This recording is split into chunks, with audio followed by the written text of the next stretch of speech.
High বন্ধুরা, দেখুন আজকে আমি রান্না করবো ব্ল্যাক পমফ্রেট। এই যে এগুলোকে ব্ল্যাক পমফ্রেট বলে বা অনেকে আবার হাড়ুয়া মাছও বলে। দেখুন আমি তো মাছটা নুন হলুদ মাখিয়ে নিয়েছি। এবার আমার কড়া গরম হয়ে গেছে। এবার এতে আমি তেল দিয়ে নেব। কড়াই আমি তেল দিয়ে নিলাম, মাছটা আমি ভেজে নেবো। এবার তেল গরম হয়ে গেছে, এবার আমি মাছগুলো কড়াই দিয়ে নেব।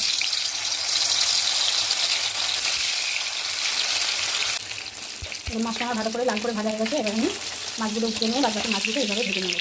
দেখুন আমি ব্ল্যাক পমফ্রেটটা আজকে রান্না করবো কিন্তু আলু বেগুন দিয়ে রসা। দেখুন আমি মশলাটা রেডি করে নিচ্ছি। এর মধ্যে দিয়ে নিচ্ছি জিরে, ধনে, হলুদ, লঙ্কার গুঁড়ো। এটা আমি একটু জল দিয়ে ভিজিয়ে রাখবো। আর দিয়ে নেবো এর মধ্যে পেঁয়াজ, টমেটো, কাঁচা লঙ্কা। এখন মাছগুলো আমি সব ভেজে নিয়েছি। এবার আমি এই তেলের মধ্যে, মাছ ভাজা তেলের মধ্যে কালো জিরে ফোড়ন দিয়ে দেবো।